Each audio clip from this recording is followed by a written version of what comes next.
Welcome everybody. I'm making a concerted effort today to talk to my camera so that it looks like I'm looking at you instead of looking down at my screen. I've been learning some tips and tricks lately. So welcome to week 4. My gosh, week 4 already. We are so fortunate to have Tyler Wisenburg with Key Mechanical here as our guest today to answer questions and talk about virtual platforms, the pros and cons of those. So again, welcome. Please use the chat box if you have any questions. You can also unmute yourself if you would like to ask anything verbally, but if in the meantime, please do mute yourself. So Leah, would you like to start? Great, thanks Robin. And again, Tyler, thank you so much for joining us today and helping us. Here in a sec, I'm gonna have Robin share her screen because Tyler was kind enough to put some charts together for us. One thing I know Tyler wanted to make sure that we all understood is that all of these platforms that we're gonna talk about are effective and they work.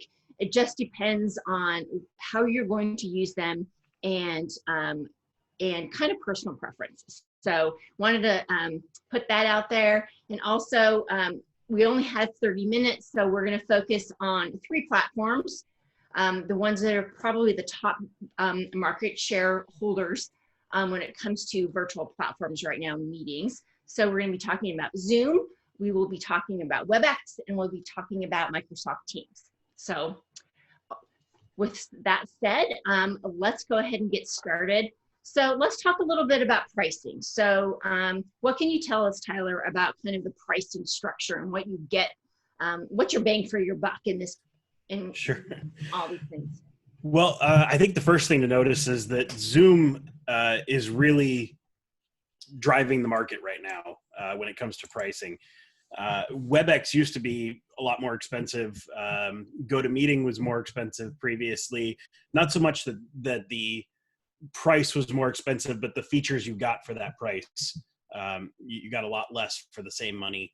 And since Zoom has come out and started really taking over the market share, and I think in a way that a lot of people didn't expect, it's pushed those prices down and you get a lot more features for not a lot of money. So Robin, I can't see your screen. I don't know if... Yeah, nothing's showing up there, Robin. Yeah.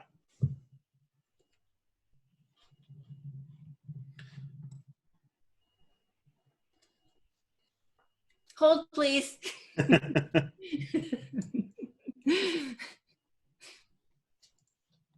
So anyway, there are several platforms that all have a free version.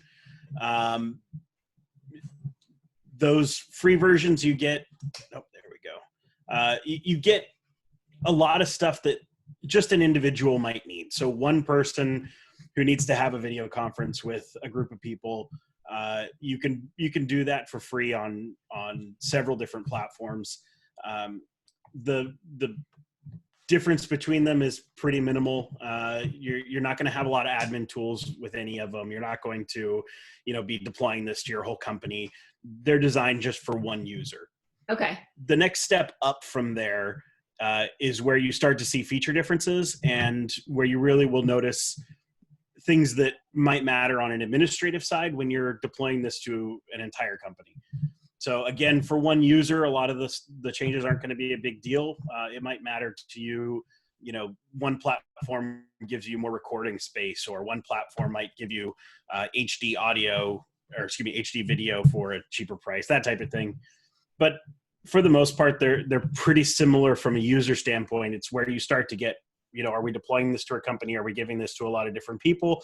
And what's the method of doing that? And then when you go up again, it's really just the focus on larger companies and the number of people that are going to be using it and how those integrations work. That's where you start to get into the pro versions or the extended stuff there at the enterprise level. Okay, cool. Okay, how about, okay, so let's dive into Zoom. It seems like there's been a huge explosion of who's using Zoom these days. So let's talk a little bit about the pros and cons of Zoom. Yeah, so Zoom, prior to quarantine, Zoom had about 10 million people a day, and they're at about 200 million people per day right now. Holy cow. So there's been a bit of a difference in that market. everybody's seen huge increases, but Zoom has really been the one that's taken off. And some of the things that are great about it, everybody uses it and most people have it, so you don't have to worry about people being able to download a client or, understanding how it works. More or less, people are familiar with it. They can get it up and running. They know that their computer works with it. So I think ubiquitous is a really good term for why Zoom might be good for you. The other thing that Zoom gives you that specifically Teams doesn't do well, if you have a group where you want to be able to see everybody's faces all at once, Zoom does that really well, especially in comparison to some of the others out there. I think it's probably one of my favorite for that. All right. What are some of the drawbacks? I mean, are there any specific drawbacks as far as, Teams limitations? Yes. So the biggest thing is if you want some of the advanced admin features, you're going to have to go up to the business side. You're going to have to pay the business prices. You get a little bit of them when you go into what they call the pro model. But if you are deploying this to a large company and you want to be able to really set, controls on who's allowed to record and, what times people are allowed to have these meetings, that type of thing, then you're going to have to go up into the business model to get those features. Okay. All right, cool. So I know there's been some security issues lately, and I think we have that on the list of things to talk about Sure. In a little bit later. So let's talk about what's the next on the sheet? Is it WebEx? Let's talk about WebEx. So WebEx used to be kind of the one. I mean, they were founded, I'm not sure if they're the earliest, but they're one of the really early adopters of video clients. They were started in 1995, which if you think about it, that was a long time ago. They were very expensive, and some other free clients came out, specifically Zoom, and it pushed WebEx out. And so they didn't have a real competitive, product for what you could get from some of the others. And since then, they've started coming down. Their free client is now pretty robust, and they call them Starter, Plus, and Business. Those prices pretty well align with the others. I would say the biggest drawback with them is that it's not as common today. It does integrate into a lot of software packages and things. So, if you have a CRM tool that has a built-in web, video client, then it might be WebEx, even if you can't see that it is. But they're just not the same. It doesn't have the name power that it used to. Okay. All right. Yeah. Any other general thoughts on WebEx and, would you say, if you're, using WebEx, drop it and go to here because this one is better, or, No, I actually really like WebEx. They haven't suffered some of the same security issues that Zoom has, specifically because they've been around for a long time.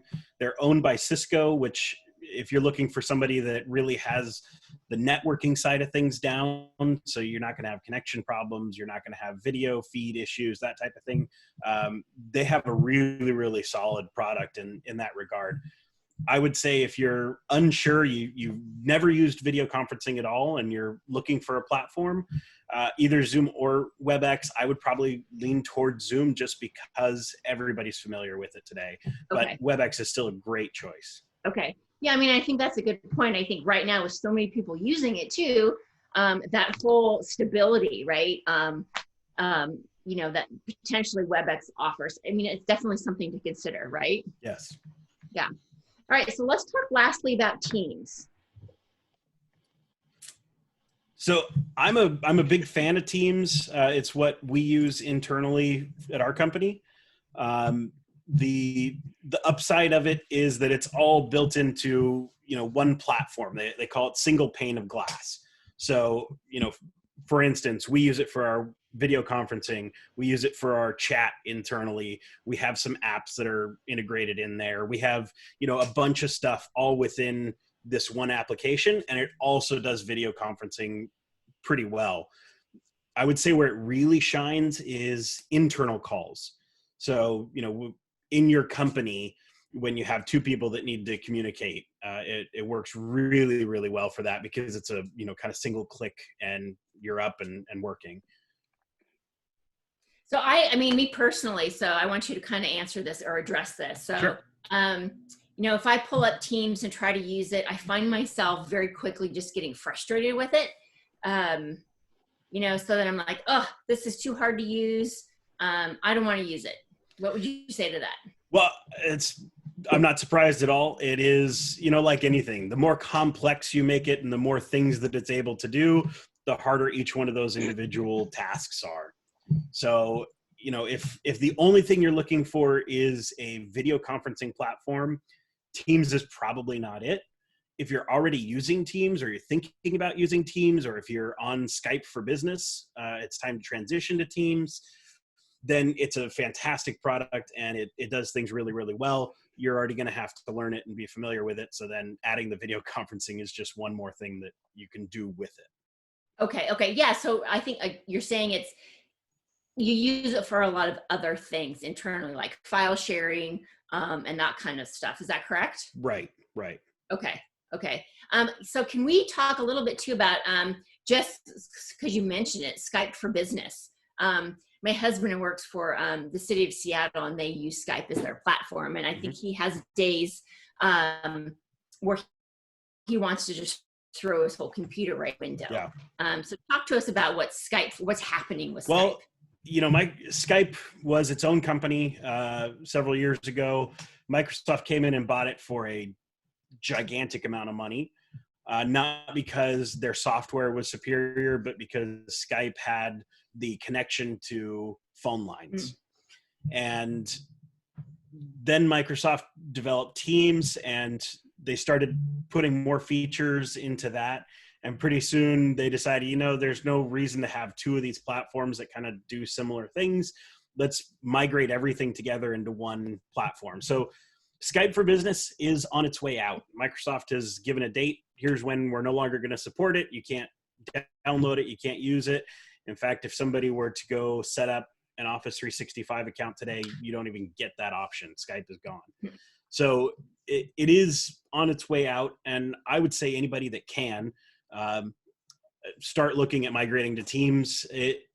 We were really worried about how long it was going to take in our company. It was actually relatively quick because Skype itself didn't have a ton. Teams does. So, just moving from Skype to Teams is pretty easy. The hardest part is going to be your training. And there's a lot of really fantastic training, both from Microsoft and from other people on YouTube and things that, you can get up and running on it pretty quick. Okay. So what would you say? Because it sounds like, right, if you're using it internally within your organization, right, it seems to be a very useful tool. So what about, collaborating not just internally, but externally with external users with Teams? Is that difficult? Or is that, a fairly seamless process? So I will say this, as a test, I was kind of interested to see how this would work. So I have set up several virtual dinners with my family, and I set my laptop up on the end of the table and I invite them all, and they're all able to join. That's iPhone, Android, people using computers and Macs and all kinds of stuff. And so I've gotten my family on to do all of that. So it definitely can be done. The biggest thing is when you're creating the meetings, it can be a little more cumbersome to add them in. When you create the meeting through Teams, you have to put their entire email address in. It doesn't just automatically search your contacts. So I would recommend, if you're going to create a meeting for external users, create it in Outlook. And then there's a button in Outlook that says make a Teams meeting, and then it'll put that link in there. The other thing that Teams doesn't have out of the box is the integration into phones. So you can't have a video conference that some people call into unless you buy specific licenses. And then those licenses are assigned to individuals. I think they're $4 a month. And then that individual can create a Teams meeting that has a call-in number. Zoom, WebEx, GoTo, all the other ones, they kind of come with that as a standard feature. Oh, okay. definitely one thing Teams doesn't have. All right, cool. So a couple of just random kind of questions that are coming in. Actually, I want to talk security first, right? So we've been hearing a lot of rumblings lately on Zoom and the whole security issue. Can you address that for us? So I've been likening this to what happened with computers a long time ago. For a long time, Mac was, 0.1% market share up to maybe 2 or 3% market share. And they were going around telling everybody, hey, nobody has viruses for our platform because they can't be created. Nobody's hacking us. Then they released the iPhone and they became cool and people started buying them again. And all of a sudden they got up to 9 or 10% market share. And the hackers said, hey, here's something that's profitable again. And so they started writing viruses and they started hacking it. And when nobody's shooting at you, it's easy to be bulletproof. So Zoom is having that same issue. For a long time, they were not a small company, but there was only a certain number of meetings happening every day. Today, there are millions of meetings happening every day, even potentially hundreds of millions of meetings on Sundays. And so people have seen this as an avenue to take. They're also at home and bored and, they have extra time on their hands. What I will say for Zoom is they've done a really good job responding. They have not, pretended that this wasn't happening and they've been releasing daily updates. They have, every time one of these bugs is found, they're responding to it and doing something to help mitigate it. So I think they've done a really good job and they deserve the credit on that. I would also say if you're in a group chat with a ton of people that you don't know, probably don't click on random links. There's no reason to be clicking on everything that people send you. If you are setting up the meeting, put a password on it, because the way Zoom works, it's just a string of numbers at the end that determines the meeting ID. And you can guess that meeting ID. I think there's something like 10 billion possibilities. So if there's 100 million meetings going on that day, there's only like a 1 in 1,000 chance or something like that you will guess a meeting ID that's actually happening. And you can then get into it. So if you don't have a password, you'd be able to get into it just by guessing. So create the password. In general, if you can, have a lobby. So people join, they wait in the lobby until the organizer allows them into the meeting. That'll help, because people who are trying to be nefarious aren't going to sit around waiting to see if they get in. They'll just move on to the next one. And then just be, kind of smart about the spam exists everywhere. This is just a new avenue. So, think about the way that you would respond if you got an email from somebody you didn't know. Would you open that link or open that file, etc.? All right, great advice. Thanks. Tyler, sorry, Leah, I just wanted to interrupt. The password can sometimes be a little bit laborious if people can't find it and they have to look back and look for it. But if you send a link, a meeting link, the password is automatically embedded in that if you send it to specific people, right? Correct. Okay. Correct. For example, this meeting, I required a password. I sent the link to all of you. I don't think anybody had to actually type in the password, but it was in there. Yeah, if you look at that meeting link that you sent out, you'll see in the link it says zoom.us/j/ and then it gives a number. So that is zoom.us/join and then the meeting ID. And then it says $PWD and then gives a long string of numbers. That's actually the password. Okay. So that password is embedded in that link. Whenever you see that $PWD equals and then this long string, you know that the password's embedded in the link. All right, cool. Good to know. Yeah, super great advice.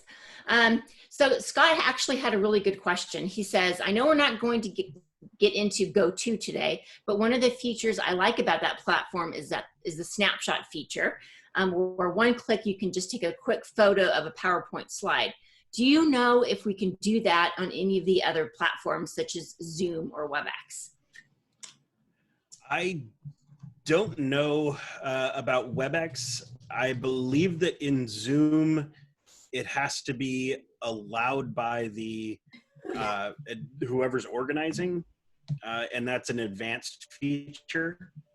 And in Teams, I think it's the same thing. And I actually have that disabled. We have all recording disabled in our organization, so I haven't tested that on Teams, but I think those are advanced features in some of the others. Okay. And I also say GoTo is a really great platform. I really like. They have a ton of different stuff. It's not just the conferencing side of it. They also have webinar tools and learning tools and all kinds of different stuff. So a really great platform as well.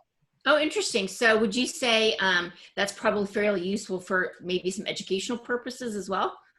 Yeah, if you're doing a one-to-many, so this is a many-to-many, everybody's talking to each other. Yeah. If you're doing just, I want to present to a bunch of people, GoTo is a great platform for it. I really like their webinar tool because it does a great job at that type of stuff. All right. Now, do all three features have, I guess what you call the whiteboard feature, or do you know? Yes. Yeah, they do. All right. Cool. So what other general thoughts and tips do you have as far as, just general video conferencing ideas? Yeah, so the first thing I would say, lighting is your friend. Most of the video cameras that you have embedded into that screen are pretty tiny, which means they're not letting in a lot of light. So if you want people to be able to see you well, as bright a room as you can possibly have, and you'll be surprised at how that, really not very good camera actually can look pretty good. Another thing that I would say, I would avoid these types of headphones. Surprisingly, human beings actually really like the way a face is shaped, and when that is obstructed or it looks different, it can actually affect the way that we think people are responding. And one of the fantastic things about web chat or video chat is that we're getting all of the emotion and all of the communication that's happening. So I would stick with earbuds if you need something to be able to hear. Another thing that I would say, specifically in this time, is embrace the chaos. I'm doing video chats probably daily with vendors and clients and all kinds of different people, and everybody's in the same boat. You hear kids in the background or dogs barking or whatever's going on. So if your kids interrupt you right now, I would say that that's totally fine. Don't be overly worried about making sure that they're quiet and out of the way. And in some ways, I think it's actually a good thing. It kind of improves that human connection we have with other people, which we could all use right now when we're only seeing our own family. And then, the other thing is I'm really excited about the fact that video chatting and video conferencing and things have become such a big deal. I think we should use them all the time. I remember several years ago, I was in a group that we had 5 or 6 people in the room, and we were all talking about different papers for a conference that we were putting together. And we needed to call some of the people that had written the papers to have a conversation with them. And some of them we were doing video chat with, and some of them was just on a speakerphone. And the difference in how people reacted and how people paid attention between those two mediums is massive. When the video was on, everybody in the room was paying attention. Everybody was dialed into what was being said, and everybody was participating. When it was just a speakerphone, everybody had their phones out. Maybe the one person who was talking, they were interacting with them, but everybody else was kind of zoned out because I think we're just visual people. So I think this is a really great thing, and I would say use it internally. When you just need to call somebody and have a quick chat with them about, hey, what do we want to do on this project, or how do we want to handle this? If you've got the tools to do it, these are great ways to communicate just in general. Okay, that's awesome. So what happens because we have so many people that are trying to, connect, work remotely and connect via video conference. What do you do, or what advice would you give if you're having some serious connectivity issues? Well, first thing, check that you have good internet connection. There's a lot of different places you can go to test your internet speed. And I'll put the one that I really like in the box here, which is testmy.net. Most of the ones that you use don't do a real good job testing your internet connection. They use compression and some other things and then calculate the end result. Testmy.net actually downloads a file to your computer and then uploads a file to their server and then sees how long that takes to determine what your internet connection is. So if you've got bad connection, could be you've got issues with your Wi-Fi, or you've got a problem at Comcast, or things like that. And if you're having lots of trouble with connecting, that's probably the very first thing. I've also become a big fan of USB headsets. Surprisingly, they seem to be more stable than the plug-in audio jack style, which I didn't think would be true, but the people that we have in our company working remotely, the plug-in style is having a lot more problems than people who have USB ones. So those seem to work really well. All right, cool. Hey, there is a question from John. He says, what should we have for a good meeting experience? John, would you care to kind of just unmute yourself real quick and tell us kind of what you mean by that? Tyler, the question really has to do with the internet speed expectations. Okay. I dropped a ton this morning, and I did a quick tech check, and I was running about 11 megabits, and my upload was 0.8, so broken. Yeah. Now, when I test my net, I'm sitting at 160. So where's kind of that break point of we would like to see at least you add 100 to be able to use video and audio with success, sharing screens? Like, what should we tell people or for ourselves we're looking for? Well, I'm guessing that your problem was probably in the upload if you were getting a 0.8 upload.